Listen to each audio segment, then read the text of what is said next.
beautiful humans. Welcome to the Human Beauty Movement podcast. I'm your host, Jennifer Norman. Throughout my life, I've been a lover and a seeker of all things beauty, from art and dance to cosmetics and fashion to music and nature. But through my own personal journey, I've come to discover what I believe is the most beautiful thing in the universe, the beauty of the human soul.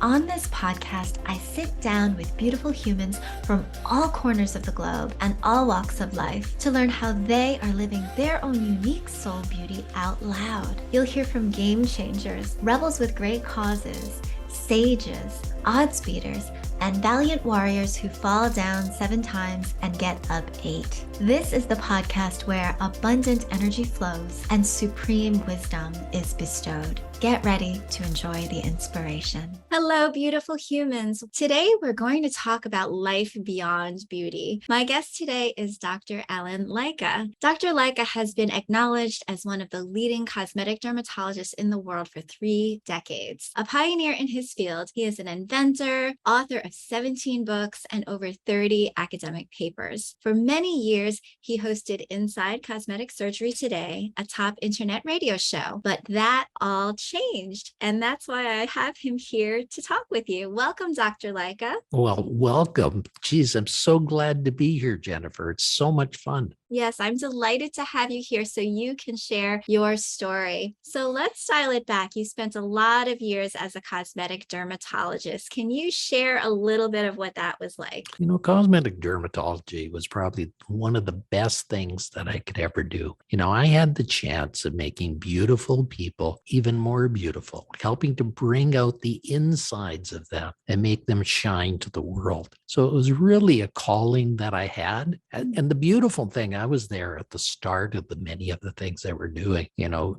I was there when Botox was invented. I was there when fillers were invented. I was there when lasers were just starting to be used in cosmetic surgery. So it was a beautiful, wonderful time that I was able to help influence many of those things and help bring them to another level. Well, that is really fascinating because after having been in the beauty industry for so many years myself, there has been definitely a lot of discussion about cosmetic surgery, cosmetic dermatology, and the like, and the impact that it has on society in a positive way and in a perhaps not so positive way. So I was curious about your take. You say you love to make people that were beautiful even more beautiful. And so certainly you saw what seems to be an after effect of high self-esteem, of people feeling really happy about their results. Is that right? Well, that's exactly what it was about, you know. But you can't make a person see something that they cannot. But the answer is if you can take them and just elevate them that little bit more, it helps a lot. And that's what I was able to do. I was able to make people's dreams and wishes come true. So it was just a beautiful thing. And I'm so glad I was part of that. Mm-hmm. Yes. And I have to say, a lot of people look to me and they say that, and they know that I'm very much a proponent of natural beauty, but I myself am very much also a proponent of people manifesting the outsides that match their insides. And if somebody feels a certain way about themselves and the mirror does not reflect that, and that creates dissonance, then I believe there's nothing wrong with making any changes. Just like we dye our hair, just like we, put makeup on. There's really, to me, I actually find that there's nothing wrong with it. And I think that it helps to embolden somebody and help them to maybe more fully express who they are when they can see themselves in the mirror reflecting back at them in a way that they like. I think that's true. And as I said, you can't just change a person 180 degrees, but you can elevate them. You can bring out their natural beauty that much more. So that's what I think cosmetic surgery is really designed for and really helps people along the way. Mm-hmm. So let's talk about what happened in 2003, because you had this very successful career and then your life changed. Tell us about that. 2003, I was walking with my wife and my youngest daughter in Disneyland. And my wife turned to me and she said, "What's wrong with you, hon?" You know, for once in my life, I hadn't said anything wrong. I hadn't done anything wrong. I hadn't even thunk anything wrong. But she persisted. She said, "What's wrong with you, hon?" So I said, "Dear, I don't know what you're talking about." She said, "Listen to your foot." I said, "What do you mean, listen to your foot? That's the funniest thing you've ever said." She said, "Well, listen to it." Well, my right foot had decided to not function properly. It was flapping on the pavement with each step I was taking. Now, Jennifer, your brain is designed to lift up your foot with each step that you're taking. Unfortunately, that wasn't happening for me. It just wasn't happening. My foot was flapping on the pavement. My wife said, "Did you have a stroke?" And I said, "Dear, you're a doctor. I'm a doctor. If I had a stroke, I'd probably be muttering something unintelligible. And I wouldn't be doing like I am now." Well, she said, "When you get back, you better get that checked out." Jennifer, when your significant other tells you to get it checked out, what do you do? Sometimes people listen, sometimes not so much. The answer is, when you've been married for as long as I have, you better listen. So Okay. the answer is, I listened, and I started that journey. I went to see doctors and doctors and doctors. It led first to dozens of doctors, which led to more doctors and more doctors. Mm. They did CAT scans. They did brain scans. They even did scans. But you know what they showed at the end of the day? What did they show? Absolutely nothing. Yeah. The doctors were befuddled. They thought, you must have a tumor or a slipped disc or something, but they found nothing. So you know what doctors do when they find nothing? I'm not a doctor, but what do they do? I'm a little More nervous. tests and more tests and more tests, because they want to find an answer. Mhm. And, so back then they did every test known to man. And still at the end of the day, they couldn't find anything. So they sent me to a world-leading neurologist. Now, a neurologist is a brain doctor. He's the guy that has the answer to all these complex neurological problems. And I went in to see him, and he said, "Hi." And I said, "Hi." He said, "You better be sitting down when I tell you this." I said, "Why?" "I've got a dropped right foot." He said, "No, you don't. You have ALS, Lou Gehrig's disease. You better get your affairs in order, because in 6 months you're going to be dead." I Mm. said, "Is there a way to prove this diagnosis?" He said, "Yes, on autopsy." I Mm. said, "Geez, you don't have much of a bedside manner." The thing is, when something like this hits you, Jennifer, you go through the phases of death and dying. You go through anger because you're mad. You're mad at everything. You're mad at the people around you. You're mad at your staff. You're mad at your family. And you're just mad. That is not a healthy thing, but at least it motivates you. You go through bargaining. "Oh God, please don't let this happen. I'll do anything if you don't let this happen." You go through denial, and you deny that anything's wrong. But through all this, my foot was still not working properly, so I couldn't deny things much more. And then you go through depression. Jennifer, have you ever been depressed? Yes, I have. Yeah, it's a terrible state. You can't eat, you can't sleep, you stay in bed all day staring at the ceiling, and you don't want to do anything. Mm. But I wasn't going to die by this terrible disease called ALS. And so I had decided that if I was getting worse, I was going to kill myself. But before I did that, I went to my wife and I said to my wife, "Do you have any idea what I have?" And she said, "No, I have no idea whatsoever," she said. But she said, "You're smart. You'll figure that out." I laughed and I said, "Well, how can I figure it out? I've already seen hundreds of doctors." She said, "Perhaps you haven't seen the right doctor yet." Yeah. So back in the early 2000s, something brand new was invented. It's called the internet. You ever hear of that? A little bit. But back then it was very primitive. You had to put your phone on a dial-on connection, and it would go ria, ria, ria for something like 15 minutes, and it would connect to the other side.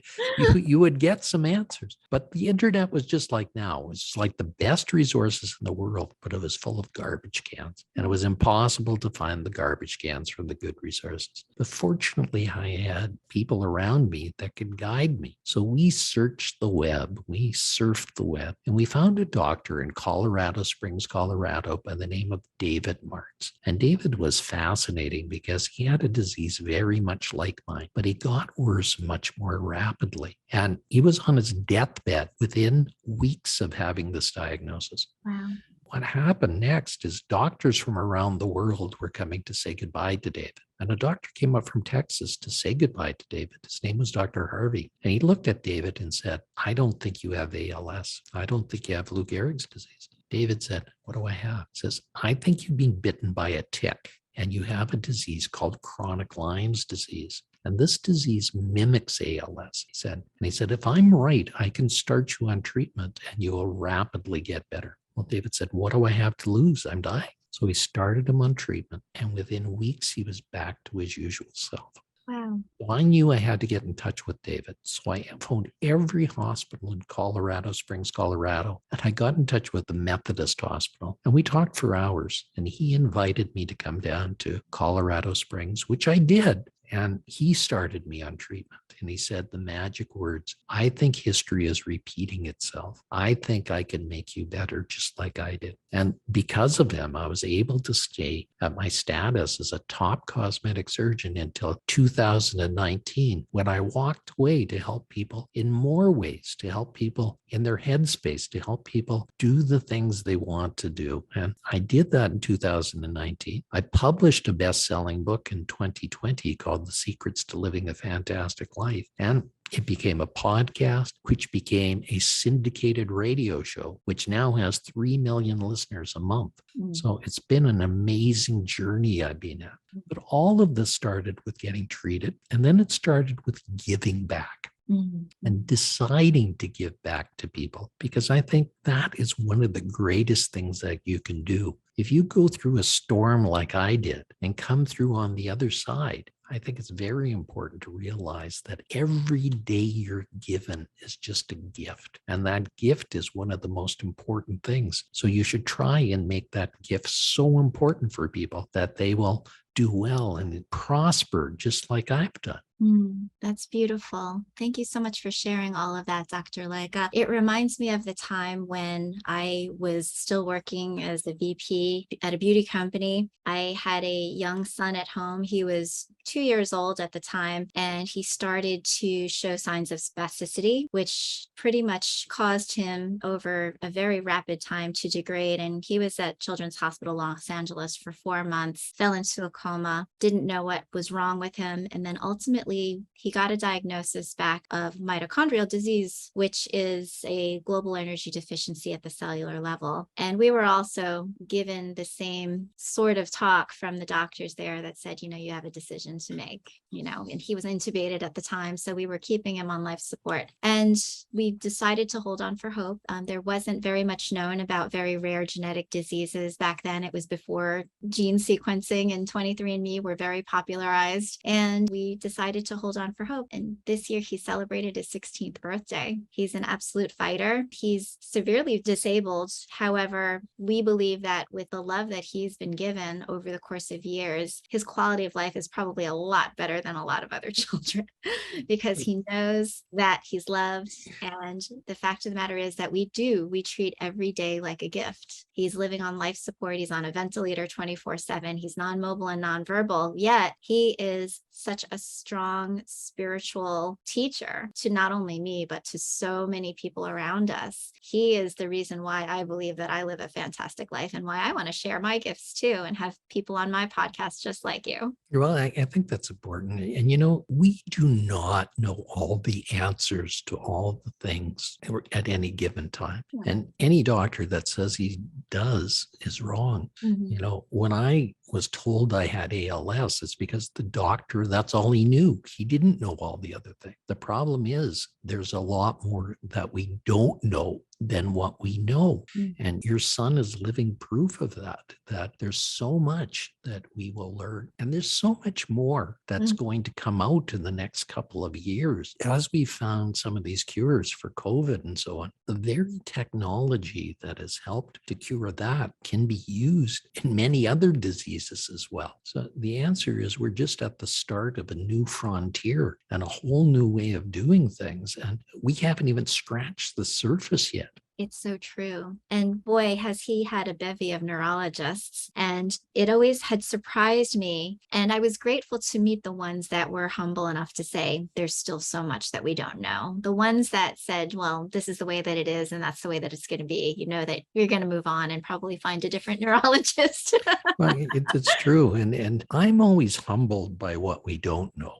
I'm always humbled by the fact that it is just a small amount that we know. And when I was taking my dermatology training at the University of Minnesota, I had a great teacher by the name of Dr. Peter Lynch. And Peter, the first day I was in my program, he drew a box on the board and he said, "This is what you're going to learn in your residency." Then he drew a bigger box and he said, "This is the knowledge that's available in the medical journals that we have." Then he drew a bigger box and he said, "This is the amount that's in all the medical schools in the world." And then he said, "The real box you got to be in is the one that's bigger than this room, that's bigger than this universe, because that's the knowledge we actually need to help people." And this is true about everyone in this world. We only know what we know. We cannot know what we do not know. Yeah. And if we keep our minds open, then perhaps we get those downloads of the things that are out there that are yet to be manifested. So amazing. I would love to have you take us through your book, which is The Secrets to Living a Fantastic Life. And by the way, you co-authored this with a very special woman. Can you tell us about Harriet Tinka? Yes, I'd love to. As I said, the first thing I did was start giving back when I got through my diagnosis. And the thing I started giving back to was a charity called the YWCA. And I sponsored an amazing event called Women of Distinction. And we honored women in society for the wonderful things they did. You know, women still do not get the kudos that they need for all the wonderful things they do. So I thought it's a good thing to give back. So I sponsored this big event, and Harriet applied for an award called the Turning Point Award. Now, that Turning Point Award was given for people that had made a significant change in their life. And Harriet is a beautiful Black lady who used to walk the runways of New York and Milan, Paris as a leading model. But she grew tired of that industry because you two probably know in the beauty industry, models don't have a very good life. It's a dog-eat-dog breakfast. And she decided that wasn't what she wanted to do with her life. So she decided to do her second life, which is accounting. And she went to the University of Calgary in Calgary, Alberta. And unfortunately, she was befriended by a person that was a psychopath who ended up kidnapping her, stabbing her, and leaving her for dead. Now, Harriet ended up in a hospital and she was going through rehab and she was very, very depressed. But she met a young girl by the name of Amanda who was wheeling down the hallway in a wheelchair. Now, Amanda's story was equally tragic in that she was in a car accident in which she lost both of her parents and the use of her legs. What happened next is she looked at Harriet and said, "Harriet, you should be ashamed of yourself. You should use your story to empower others." So Harriet had applied for this award, not to win the award, but to meet me and take me for lunch and to convince me to write a book. And so that's why we wrote this book together called The Secrets to Living a Fantastic Life. It's the story of our journey, and each chapter is rather unique. Each chapter has a quote, and then it has a story that carries you into the meaning of the story. And then the book has the dialogue that Harriet and I had as we were writing the book together. So it's a very interesting book. It's based on 13 golden pearls. Now, golden pearls actually exist in nature. They're in the South Pacific, and they're produced by particular oysters. Now, these oysters get a little grain of sand inside their shell, and instead of being harmed by it, they wall it off with this beautiful material called luster. And a single solitary golden pearl costs more than $10,000. That's how valuable it is. But the golden pearls Harriet and I write about are more valuable than that. They're found inside of you, and they can come out, and they can even be more beautiful than that. That is wonderful. What an amazing woman, and somebody that is an incredible partner to write something so poignant about. Why do you think that they're secrets? Well, I think secrets are little things that people need to find out. And and Harriet wanted to encourage people to read this book. So we called them secrets because not everybody knows them. And we wanted people to explore them and bring them out in their lives. Well, some of the pearls, I think people would be like, okay, I get that when you talk about love and inspiration and purpose. There are a few on here, which I was like, I think these need a little bit more explanation. And so I was hoping that you might be able to elucidate a little bit, just give a teaser so that people are intrigued and want to buy your book. What about victory? What about victory is a golden pearl? I will tell you something about Harriet that you probably don't realize. In Okay. addition to being a world-class model, she runs ultra marathons. And so Mm. Harriet is like the Amazon princess Yes. that will run an ultra marathon. For people who don't know about it, is like running for 24 to 48 hours without a rest. So she just ran one last weekend and she finished it in 28 hours. And up here in the northern woods, it's been raining a lot. So it was a mud fest where she had to fall down more hills than she was actually able to run through. So the concept of victory is something that Harriet really wanted in there as a very important part of people's lives. And I concur. Victory is what everybody should strive towards. Now, the story of victory is different for each and every person, but to be victorious is the opposite of being a victim. And that's why it's in there. We don't want people to be victim. We want them to adopt a victory philosophy. That's actually very well put. And boy, I don't know if I will ever run an ultra marathon, but I cheer the people on who do.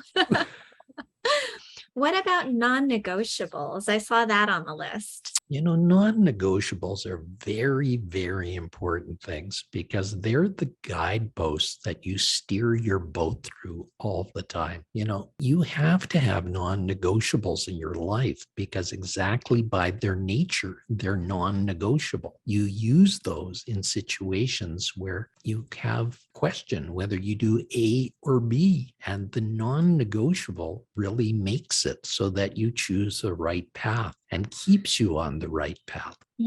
What would be an example of a non-negotiable in your life? Well, for me, it's always been that I work hard, and no matter what, I find that getting up every day, doing the things that I do are something that I find very important. But another non-negotiable is my family and my wife, my 4 wonderful daughters, and my 7 wonderful grandchildren. So as I say, those are non-negotiable for me because they're number one on my plate. Absolutely. Some of the others here on this list are forgiveness, your attitude, your laughter, enthusiasm, empowerment. And I'm sure that there are quite a lot of gems when you explain each and every one of these. Let me try and give you one that's so important, and that's enthusiasm. Yeah. And I'm going to tell you a little story to bring that home for you. There was a carpenter by the name of Fred, and he worked for the same company for 45 years. And at the end of that, he was tired. He didn't want to go to work anymore. So he went to his boss and said, "I'm done. This is it. This is my last day." The boss was taken aback. He said, "Fred, you've helped me build every house we built in this company. Could you do just one more thing for me before you go?" Fred said, "Of course. I've loved it here. This is the only job that I've had." So the boss said, "Okay, build me just one more house.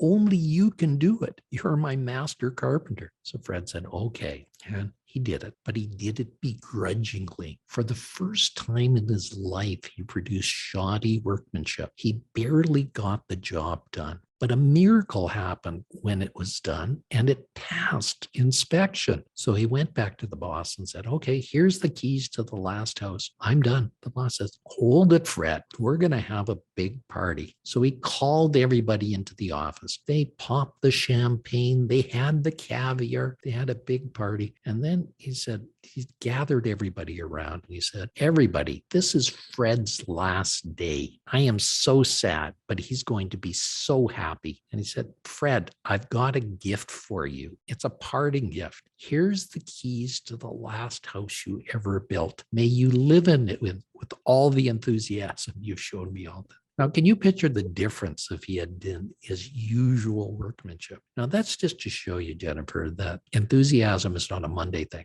It's not a Tuesday thing. It's not a Wednesday thing. It's something you bring to the table each and every day. And that's the game changer that makes everything so special.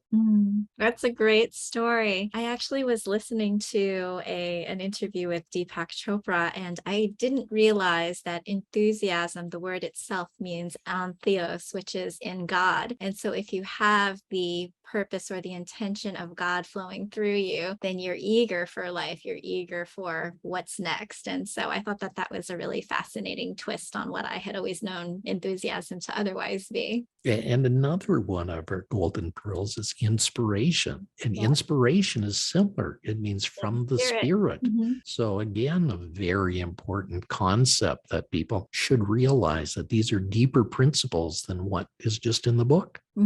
Exactly. Well, those are amazing. So now, as far as some of your more recent work, you just did a piece of writing, is it? It's called Blue Talks Presents Business, Life, and the Universe. Can you tell us a little bit about that? Yeah, this is a series of books that my friend Corey Poirier has put together, and I wrote a chapter in the very first of that. There now are 6 of those books out, and it's something that people can really learn about business, life, and the universe, because each one of these books concentrates on those things. And so I was very happy to be part of that. Again, it's just showing that I keep on going, I keep on developing new things and helping people with their lives. Absolutely. And you also had another piece of writing with Jack Canfield, I understand, called Pillars of Success. Yeah, Jack Canfield, for people who don't recognize his name, is the co-author of Chicken Soup for the Soul. And so Jack approached me and said, could you please write something with me in my book,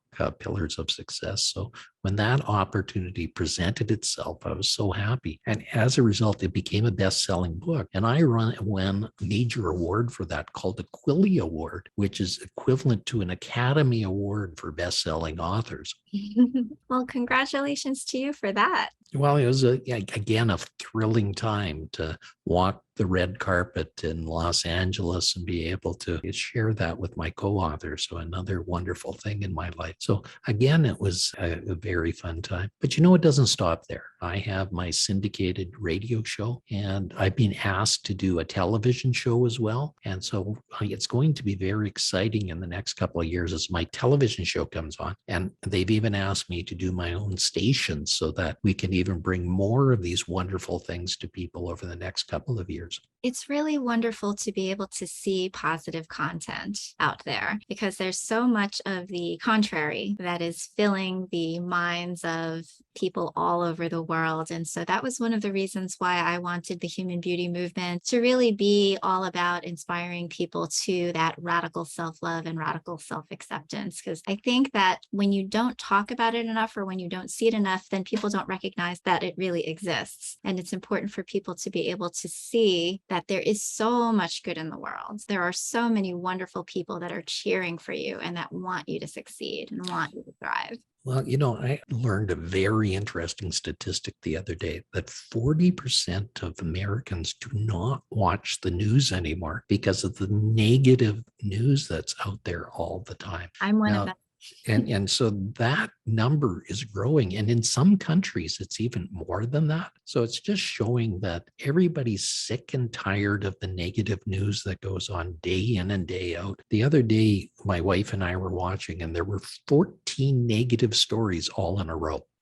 Yeah, it's almost like these little micro tears on our soul. Exactly. So how do you get rise about that? By contramanding it with more positive experiences, with more positive messages, so that people have this opportunity to learn about wonderful things and do things in a more positive way. Absolutely. Well, Dr. Lycka, I am so pleased to have you on so that we together can spread positivity and spread different secrets on how to live a fantastic life. Yes. And I'm so glad you had me here. And I'm so glad to spread my message with you. Wonderful. Everybody, please take a look at the show notes so that you can see how you can get in touch with Dr. Lycka and find his writings. In the meantime, stay beautiful.